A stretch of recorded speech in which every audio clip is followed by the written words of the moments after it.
J'ai écouté aussi ces discours, aussi bien que le discours de la directrice du collège Guillaume Apollinaire, qui nous rappelle leur priorité. Alors, comment vivre donc dans la paix et la joie en temps difficile? Et je pensais à l'apôtre Paul et l'église des Philippiens. Lui, il les connaissait bien. C'était un peuple qui lui était peut-être le plus cher, à qui il était le plus attaché. Et l'apôtre Paul n'était pas étranger aux difficultés.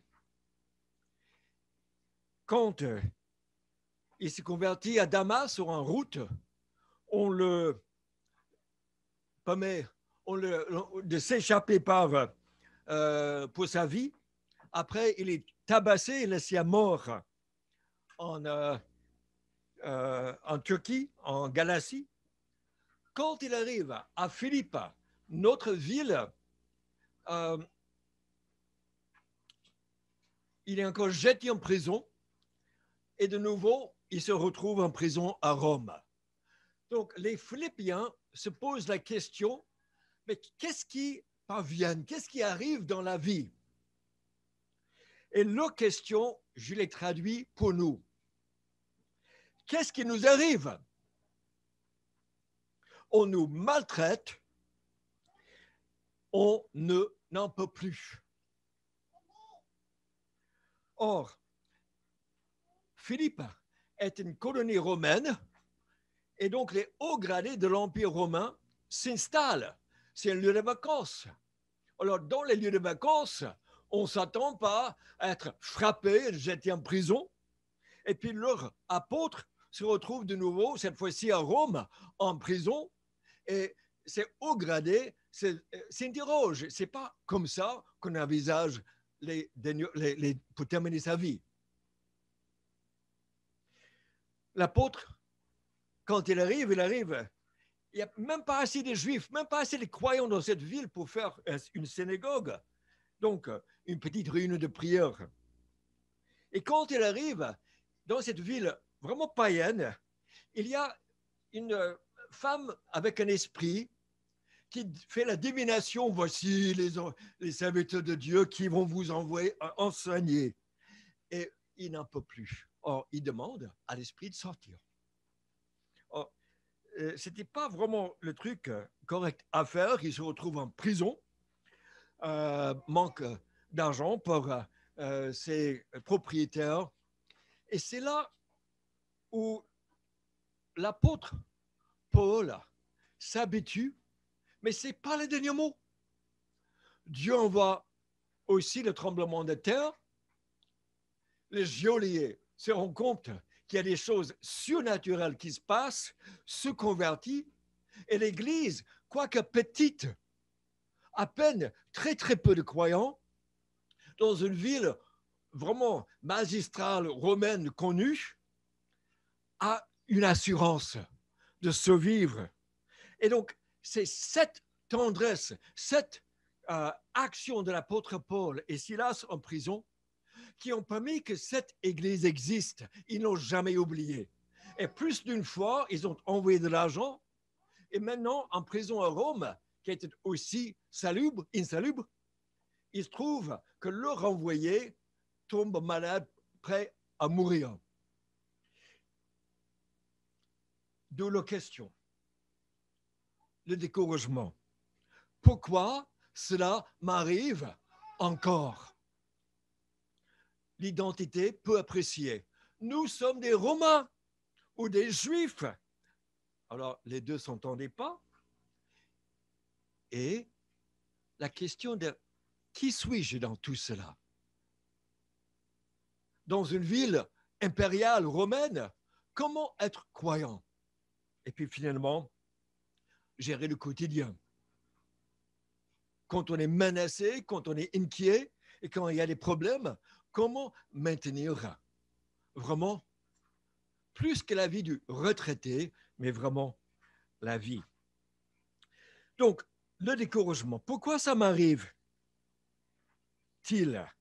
Et il faut commencer par dire que la Bible ne garantit pas vraiment un long fleuve tranquille sur terre, mais aussi nous remet en cause, en question, pour que nous-mêmes nous posions la question quant à Dieu.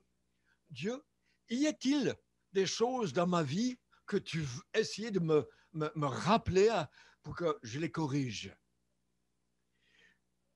Mais quand ça nous arrive en tant que croyants, ça peut nous déstabiliser et on peut se demander pourquoi. L'apôtre Paul répond par une autre question. À quoi ta vie sert-elle? Si on va avoir des réponses à nos questions, des réponses qui vraiment nous satisfont, il faut savoir poser des vraies questions. Pas simplement pourquoi ces circonstances, mais plutôt pourquoi je vis, à quoi je sers. Et ainsi, on peut répondre à la question, qu'est-ce qui m'arrive? Mais pas avant. On peut avoir la plus belle vie, retraité, jouer au golf toute la journée, comme les Romains anticipaient à Philippe, les retraités, et on peut ne pas être satisfait, mais au contraire, avoir le vide qui nous ronge les jours. Donc Paul, avec beaucoup de sensibilité, comme nous allons voir, et beaucoup de grâce et de cœur, leur répond, ce qui m'est arrivé a plutôt contribué au progrès de l'Évangile. Et la plupart des frères et sœurs encouragés dans le Seigneur par mes chaînes ont plus d'assurance pour annoncer sans crainte la parole. La réponse de Paul n'est pas pauvre petit chat. La réponse est plutôt je sers, mes chaînes servent. Et ce qui est arrivé, c'est que l'évangile est arrivé jusqu'à la porte de l'empereur. Et même, il ajoute, les saints vous saluent de Rome. Ceux qui sont enchaînés autour de moi, ils vous saluent. L'entourage même de l'empereur. C'est-à-dire que c'était pas que de la tristesse dans des circonstances. Il y avait un plan, et le grand plan pour l'humanité est son salut, et ça pour l'éternité. Il y a un Dieu qui le gère, qui le promet depuis ses prophètes. Et donc, ceux qui le connaissent font partie de son plan. Où donc est notre participation? Quel est notre rôle? Et l'apôtre Paul peut vous donner, avec toute raison, cause de se réjouir quand on comprend que le Messie est pour nous et que nous sommes, quelles que soient les circonstances, son peuple, racheté par le sang de Christ, mort pour nos fautes et ressuscité devant Dieu. Notre vie, donc, est un témoignage à ce progrès que cet évangile est arrivé aussi jusqu'à nous. Et quand nous sommes fortifiés dans le Christ et nous vivons pour le Christ et nous sommes inébranlables dans notre espoir, c'est là où le monde qui est sans espoir et qui compte simplement sur les beaux jours et les bonnes circonstances prend note qu'il y a un Dieu, il y a plus profond, plus de raisons de vivre pour faire progresser. Et donc l'apôtre Paul, sa prière pour cette église qui lui était chère, était que vous puissiez discerner, éprouver, expérimenter ce qui est essentiel. Intéressant, cette semaine, sur la France 2, le professeur Michel Joyeux, psychiatre de euh, euh, l'hôpital Bichat à Paris, chef de service, il disait que le confinement n'est pas toujours que néfaste. Ça nous permet aussi de réfléchir sur l'essentiel, de revenir aux valeurs qui nous motivent. Qu'est-ce qui vraiment compte dans la vie? Et de ne pas nous laisser emporter ou perdre son temps, perdre sa vie. Et l'apôtre Paul, dans sa cellule de prison, quant à la question, mais qu'est-ce qui t'arrive? Répond, ce qui m'arrive contribue pour le progrès de l'Évangile. Que cela soit notre plus grande aspiration. Ma vie serve au but le plus élevé, au but qui vont traverser les siècles, même l'éternité. Il prie donc que cette église de retraités ou de Romains convertis et quelques Juifs puissent discerner, connaître, expérimenter ce qui est essentiel. Alors, le mot essentiel est le mot grec dia, à travers, et pharo, porter. C'est tout simplement ce qui porte à travers tout. Les bons, les mauvais jours, la maladie, l'emprisonnement, les virus, les menaces. Qu'est-ce qui vous porte? Qu'est-ce qui fera que vous arrivez au bout? Que vous ne sombrez pas dans le découragement, mais qu'est-ce qui vous porte pour de vrai dans des situations, dans des circonstances? Et qu'est-ce qui vous amène jusque devant Dieu? Et l'apôtre Paul prie que nous puissions discerner, connaître, éprouver ce qui est essentiel, ce qui va nous porter.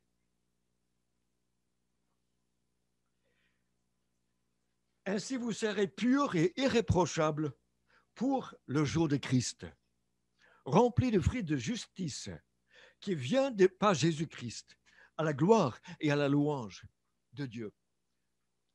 L'apôtre Paul, donc, il avait de la vision dans sa prison, dans sa cellule. Il voit l'Église devant Jésus-Christ, le peuple pour qui il s'est fait tabasser, emprisonner, méprisé, maltraité, et il les voit devant Jésus-Christ. Il les aime, il les chérit.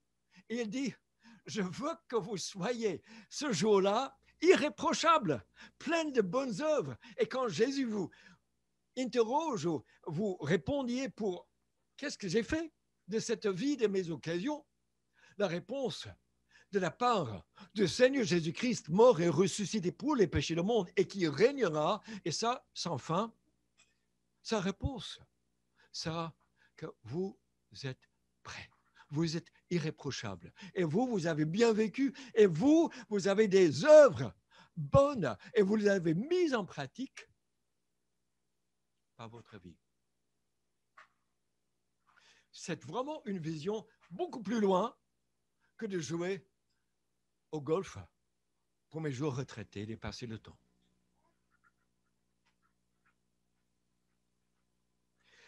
Je ne cesse d'exprimer ma joie à cause de la part que vous preniez à l'Évangile en prison. Et pourtant, une joie inébranlable. Quelle espérance nous, les croyants en Jésus-Christ, nous possédons. Et quelle joie de savoir qu'un jour, nous serons devant celui qui nous a rachetés. Nous sommes son peuple, scellés dans une alliance pour marcher avec lui et pour être avec lui et le servir pour l'éternité. Quelle joie que quoi qu'il nous advienne, on ne peut rien enlever ni diminuer de cette joie.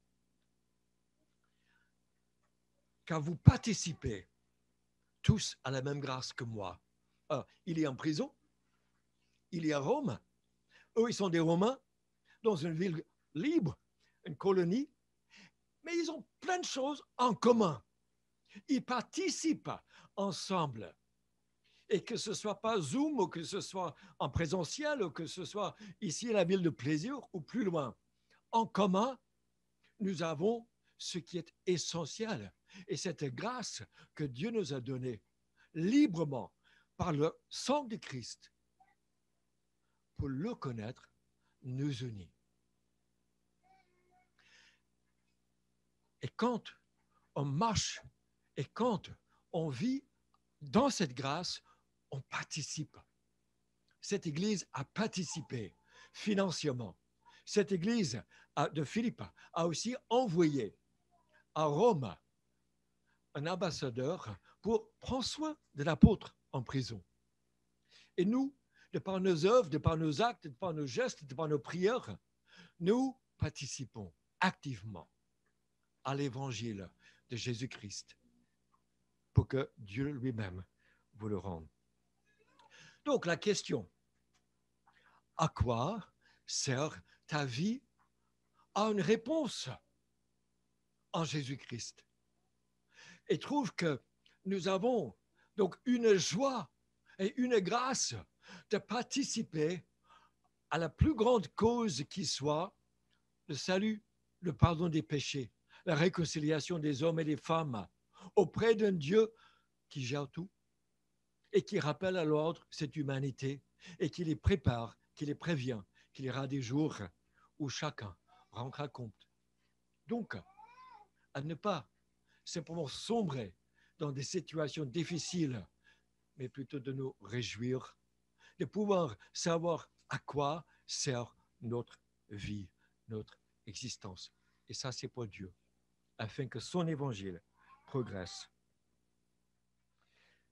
L'apôtre Paul donc répond, c'est à cause de vous, il est plus nécessaire que je continue à vivre ici-bas.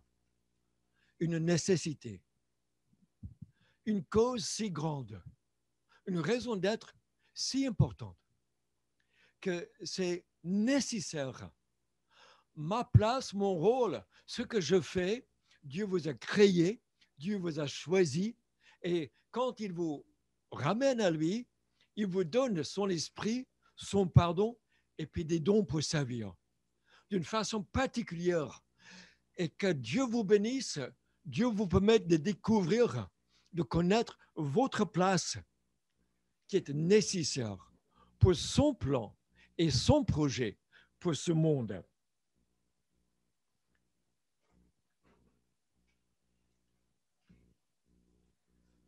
Il y aura des adversaires, pour les connaître, il nous met en garde. Et c'est pour eux un signe de leur perdition, mais pour les croyants, un signe de leur salut. Parce que le fait de se lever, on n'aura pas que des amis, on aura parfois aussi de l'opposition. Mais ne soyons pas ébranlés par cela, sachant que Dieu aussi le met comme un signe. Donc, si vous avez de l'opposition, c'est aussi parce que vous suivez un monde qui est hostile à Dieu, qui ne suit pas Dieu. Et pour vous, c'est justement le signe. Est-ce que ça veut dire donc qu'on ne peut parler? Il y a beaucoup de discussions en ce moment, qu'on a le droit de s'exprimer, une libre expression. Alors, dans la Déclaration des droits de l'homme, nul ne doit être inquiété pour ses opinions, même religieuses. Article 10, ou encore article 11. La libre communication des pensées et des opinions est un des droits les plus précieux. Si nous participons au progrès de l'Évangile, il y a aussi pour nous de l'opposition, mais sachez que vous avez le droit de votre opinion, de vos convictions personnelles, religieuses. Et on a aussi le droit de les exprimer de manière personnelle.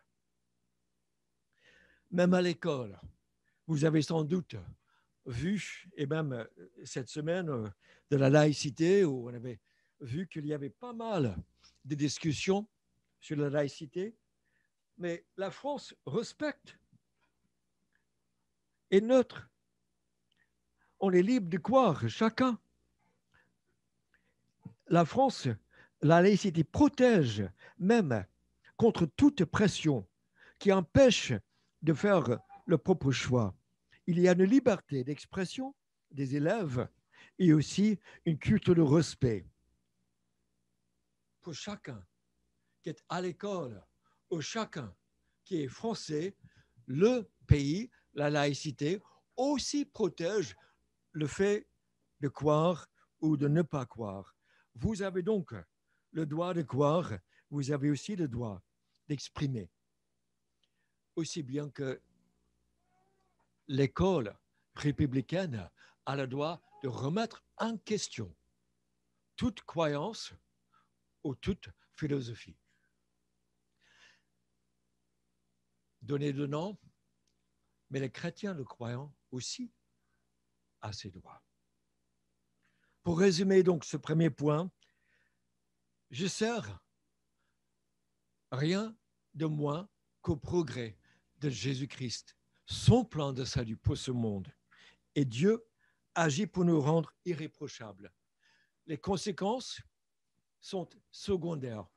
Dieu s'en sert pour vous fortifier, pour vous équiper, afin que l'éternité commencée, vous soyez irréprochables, vous soyez dans la joie devant Jésus-Christ, d'après ce que vous aurez fait ici-bas.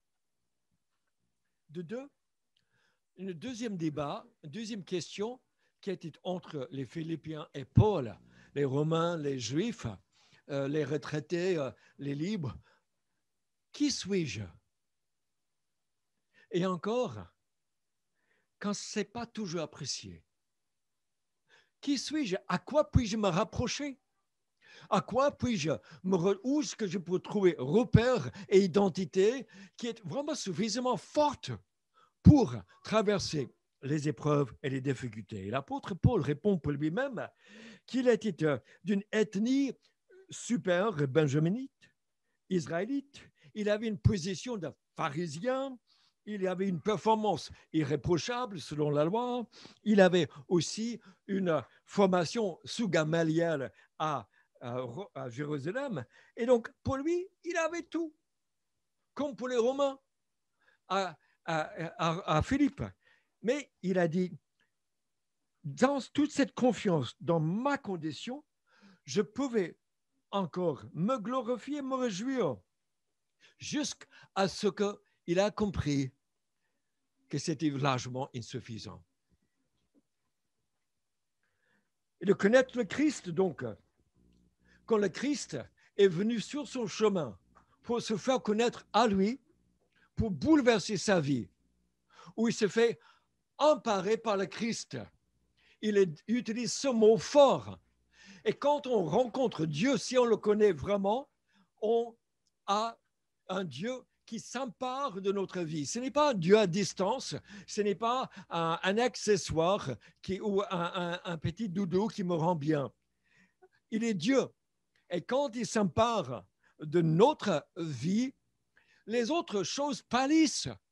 Les choses de ce monde, les choses avec qui on peut s'identifier. Moi, je suis dentiste. Moi, je suis niçois. Moi, je suis peintre, etc. Donc, non, ces choses ont une certaine valeur, une certaine beauté, certes, mais largement insuffisant pour l'être humain créé à la gloire de Dieu, à l'image de Dieu que nous sommes. Nous ne sommes pas créés que pour ici-bas. Nous sommes créés pour une relation avec Dieu. Et l'apôtre Paul dit que je considère donc tout comme des ordures afin de gagner Christ et d'être trouvé en lui, non avec ma justice, mes efforts, moi je suis devant vous, moi je fais ceci, mais avec sa justice par la foi en Christ. Le Christ mort. Il n'y a pas de plus grand honneur. Le Christ, Dieu incarné, mort pour toi, pour moi. Il n'y a personne plus élevé aucun autre fait. Et quand on le connaît et on met sa confiance en lui, il élève pour l'éternité et pour le ciel. Et c'est là où on est complet. Alors que les choses ici-bas, l'apôtre Paul dit poubelle, scubula, par rapport à connaître le Christ. Quand j'étais jeune, la plus grande promesse m'a été offerte, c'était de jouer au basket et j'avais la chance d'avoir mis un dernier panier dans le championnat junior de mon lycée. Et je me suis dit, chouette, je veux jouer au basket, je veux être basketteur. Et comme ça, je serais apprécié. Ça serait mon identité. J'étais pas très fort, donc dans ce 35 degrés, j'ai tapé, j'ai tiré sur les baskets et jusqu'à ce que j'étais pas assez bon. Et ça m'a fait réfléchir. Parce que vous savez que quoi que vous fassiez dans la vie, il y aura toujours quelqu'un de meilleur que vous, plus fort ou plus agile ou plus rapide ou plus riche. Et toutes ces choses, l'apôtre Paul nous dit, ben, c'est vraiment pas ça, c'est pas suffisant. Et pour lui, pour gagner ce qui comptait, il dit, je mets toutes les choses, même s'il faut, à la poubelle. Je les considère comme des boulets. Et puis il continue, parce qu'il était importé, il veut connaître le Christ. Il veut le connaître, la présence de sa résurrection et aussi même la communion de ses souffrances. Il y a cette communion avec le Christ qui nous est si cher que même les souffrances de cette vie ne peuvent l'emparer, la détruire comme des ordures. Et pourtant, ce monde autour de nous continue à essayer de se déclarer suffisant et que si tu fais ceci et si tu as cela, là, ça te suffit, là, tu seras vraiment comblé, tu seras content. Ce n'est pas le cas. La vie est bien plus grande que ça. On a été créé pour bien plus que ça.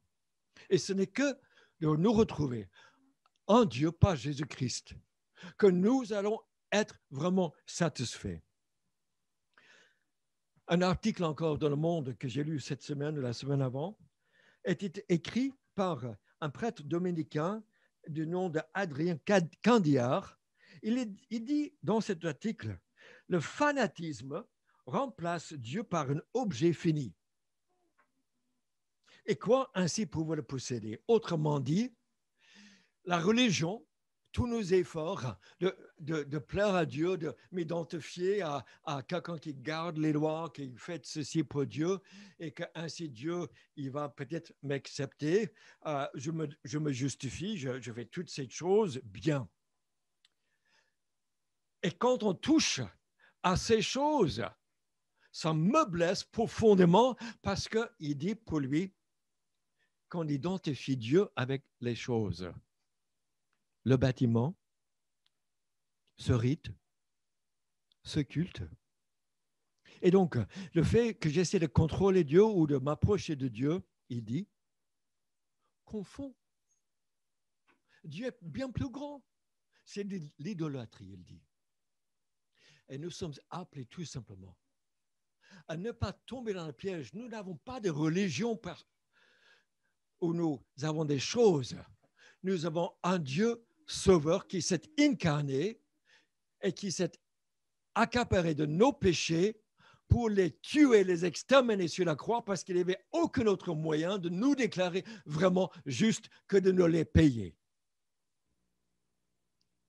Et donc l'apôtre Paul, religieux qu'il était, zélé jusqu'à persécuter et tuer les chrétiens, il disait tout cela, sa stature de pharisien, son empressement, son zèle pour de la loi, impeccable, il se disait. Il disait tout cela, ordure, poubelle. Pourquoi? Parce qu'il ne veut pas rater ce qui est vraiment le but suprême, le Christ. Et s'il s'attache à ces choses, à sa religion, à ses pratiques, à ses propres lois, lui-même, il va perdre simplement la foi qui lui permet d'être sauvé par la grâce seule en Jésus-Christ, qui a déjà tout fait, parce qu'aucune de ces choses ne compte devant Dieu. Et Jérémie donc dit à un peuple religieux que le sage ne se montre pas fier de sa sagesse, que le fort ne se montre pas fier de sa force, que le riche ne se montre pas fier de sa richesse, mais que celui qui veut éprouver de la fierté mette sa fierté dans ceci, le fait d'avoir du discernement et de me connaître. Vive donc dans la paix. Dans les moments difficiles, ces moments difficiles nous secouent, nous ébranlent, peuvent nous décourager si on est attaché aux circonstances pour notre bonheur et pas au progrès de l'Évangile. Ou si notre identité est rattachée à notre performance ou à notre capacité dans ce monde ou à notre groupe, à notre religion ou autre chose. Et l'apôtre Paul, qui avait toutes ces choses, même plus que tout le monde, a rencontré le Christ. Et le Christ a dit, il veut le connaître. Parce que le Christ vaut la peine. C'est le Christ qui est le bien suprême.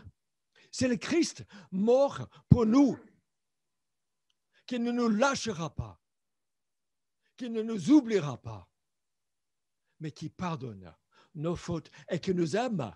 Que bien qu'il nous connaisse en profondeur, il meurt pour nous accueillir, pour son peuple et pour nous transformer.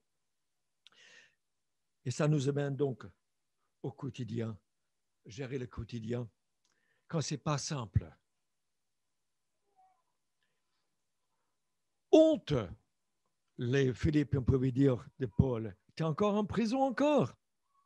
Souffrance, tu vas peut-être mourir. Tu as des adversaires. Il y a un combat, il y a la tristesse, il y a la pauvreté et la faim. Ah oui, il dit.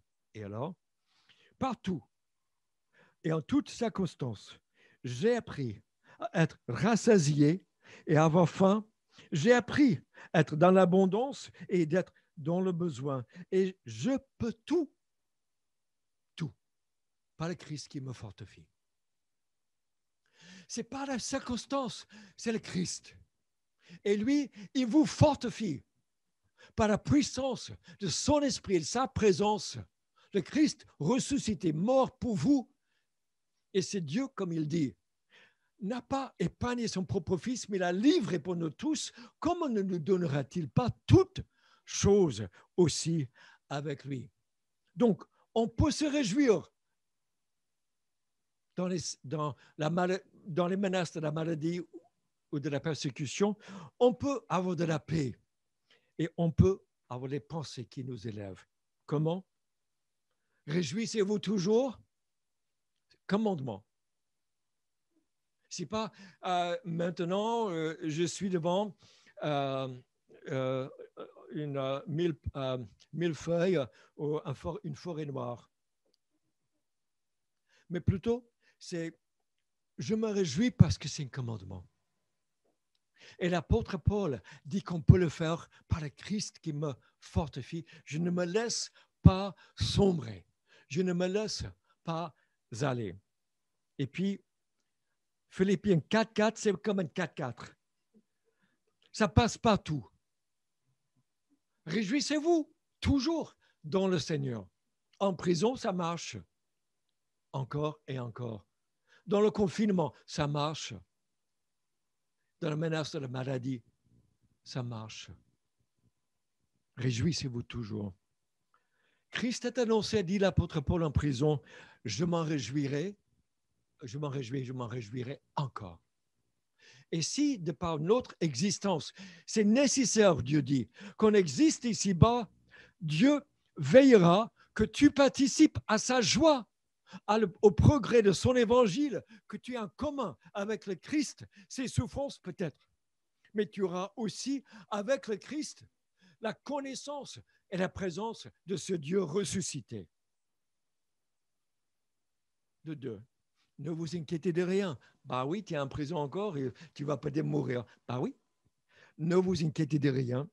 Mais en toute chose, faites connaître vos besoins à Dieu par des prières, des supplications et dans une attitude de reconnaissance.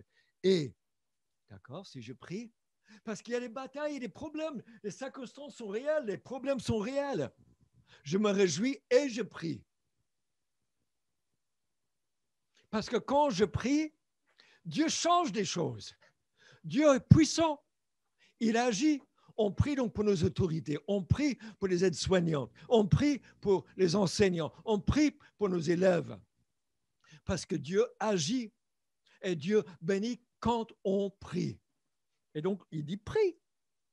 On prie. Et qu'est-ce qui m'arrive? Et la paix de Dieu, qui se dépasse tout ce qu'on peut comprendre, gardera votre cœur et vos pensées. Je prie, Dieu agit, mais aussi, il me protège, il me garde, il m'équipe, il me transforme, moi qui prie. Et puis finalement, portez vos pensées. Ne laissez pas sombrer, mais portez vos pensées sur ce qui est vrai, honorable, juste, pur et aimable. Mettez ces choses en pratique et le Dieu de paix sera avec vous. Alors, comment faire cela? Comment garder l'esprit fixé, non pas sur le nombre de personnes en réanimation, au moins qu'on soit du corps médical, mais comment faire pour garder la paix et garder des pensées aussi sur ce qui compte. À quoi sert ma vie? Que je participe à cette joie énorme de vivre devant un Dieu et de me préparer pour l'éternité. Et que même dans mes circonstances, Dieu est là. Et Dieu a un projet. Et Dieu a un plan. Et que mon identité n'est pas dans mes circonstances, quelque difficile soit-elle. Mais dans ce Dieu qui m'a aimé et qui s'est livré pour moi. Et donc, je garde mes pensées, je les nourris, je prends du temps avec le Dieu, je laisse sonder mon cœur, je laisse me renouveler, je le laisse aussi me purifier, me fortifier. Comment vivre donc? Dans la paix et la joie, on peut demander à l'apôtre Paul, à ceux qui ont vécu vraiment des choses difficiles, ou encore cet après-midi à 15 heures, comme Stéphane va nous dire, rappelez, à 15 heures, il y a par Zoom, à André Touche, qui va nous parler de participer à l'évangile, même au bout de la terre, au dimanche prochain, avec Ackley, l'église persécutée.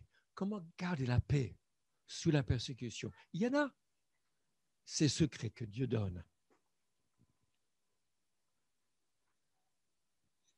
J'aimerais donc prier pour terminer, puis je laisse là à Stéphane.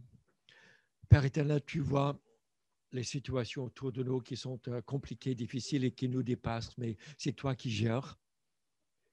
Et tu nous demandes de ne pas être ceux et celles qui gèrent ce monde, mais plutôt de te faire confiance, même quand on ne gère pas. Et qu'ainsi aussi tu nous invites à te connaître et que tu sois plus proche à chacun ici dans cette salle et pas Zoom, que tu sois plus proche que nos inquiétudes, que nos situations, que nos circonstances, que tu nous redises cette paix dont nous entendons parler par ton apôtre, qu'il a si souvent découvert, ou cette joie, combien de fois il disait, réjouissez-vous à ceux qui s'interrogent, qui s'inquiètent. Et Père, combien c'est bon de te connaître, et combien tu es bon, même dans les situations très difficiles, par où on est obligé de passer. Mais quelle joie que tu as un plan et que nous participions au progrès de ton évangile, de ce salut pour nous et pour ce monde, et qu'un jour, nous voulons nous placer devant toi, irréprochable, devant ce Seigneur qui est mort pour nous pardonner, pour nous racheter. Quelle joie et quelle espérance tu nous donnes au nom de Christ, en qui nous nous confions, et toute autre chose, nous les laissons, nous les abandonnons à ses pieds, pour que ça n'empêche pas de le connaître, lui seul, qui soit à même de nous porter, de nous faire parvenir devant toi. Amen. Merci Bob pour ce message. Bob, cet après-midi, après-midi spécial avec la famille Touche. Alors, sur Zoom à 15h pour présenter donc la famille Touche qui est missionnaire en Papouasie. Exceptionnellement, donc il va pouvoir nous apporter ce témoignage, que nous puissions se joindre à lui à 15h sur Zoom. Alors, cette famille qui était installée déjà en France, avec lui, il avait une bonne situation déjà, il a acheté une maison et il a tout laissé pour partir en Nouvelle-Guinée.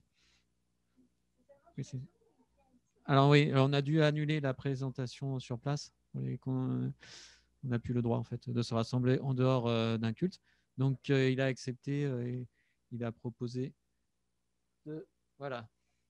On lui a proposé, on lui a demandé si c'était possible sur Zoom.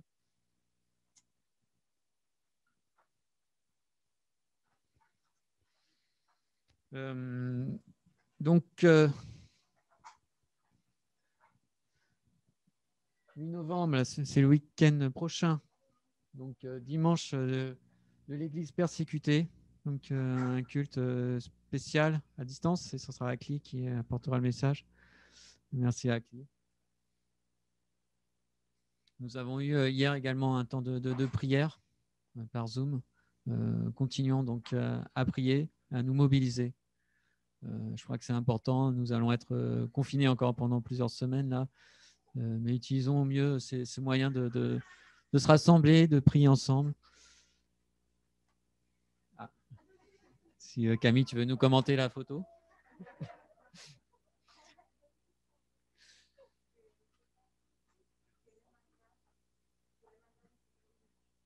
D'accord. Voilà, donc Denis nous dit qu'elle dispose de mangas. Donc, ce sont des... alors, tout le monde ne connaît peut-être pas, hein, mais moi j'ai pu connaître ça avec nos enfants. Donc ça, c'est un échantillon, en fait, une version de 64 pages. Il y a toute la Bible qui existe en manga qui permet de s'adresser avec, comme vous le voyez, en bande dessinée, manga dédié aux jeunes. Hein. Voilà, donc possibilité d'avoir ces exemplaires-là auprès de Denise pour distribuer autour de vous à l'occasion, effectivement, de ce week-end spécial. Hein, on n'a pas pu faire Halloween. Voilà. Donc je dis bien Halloween et pas Halloween. Hein. On ne croit pas qu'on regrette de ne pas avoir fait cette célébration auquel on n'adhère pas du tout. Voilà, donc je propose qu'on puisse terminer avec un dernier chant avant de nous retrouver, j'allais dire, je ne sais pas quand, mais que le Seigneur vraiment soit avec chacun de vous.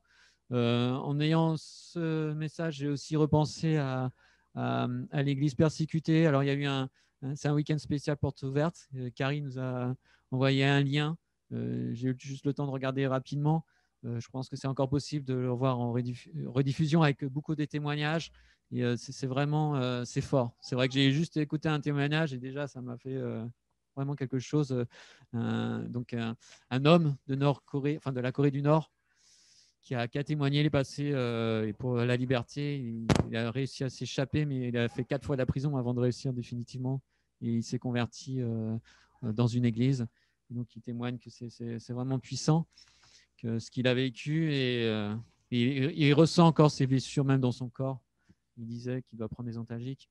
Et par rapport à toute la souffrance qu'il a vécue, il disait que en fait, c'est comme, ce qu'il ressentait, c'est comme un couteau qu'on reçoit dans le dos, mais si on se retourne pour le retirer, ça fait encore plus mal, et que la seule solution, c'est de se tourner vers le Seigneur.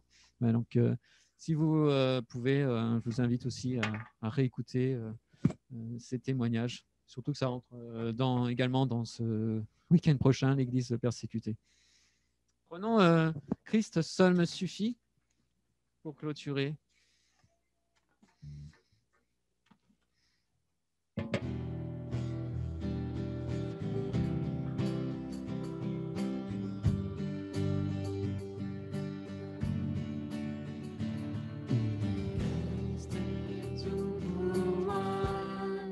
Il est ma récompense, car il n'y a rien dans ce monde qui puisse me satisfaire. Même dans l'épreuve, mon âme chante, oui, pour toujours, il m'a sauvé. Christ seul me suffit, Christ seul me suffit. Tout ce dont j'ai besoin est en toi, tout ce dont j'ai besoin. Christ est mon Seigneur, la joie de mon salut.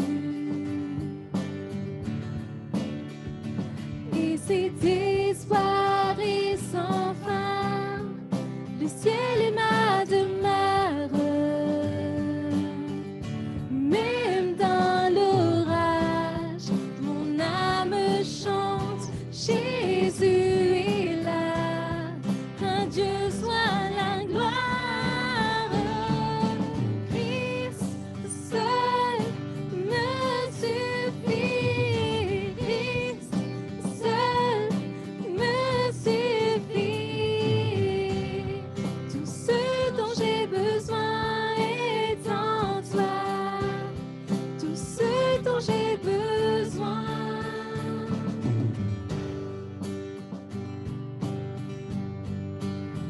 En mon cœur j'ai choisi de suivre Jésus, oui pour toujours, oui pour toujours.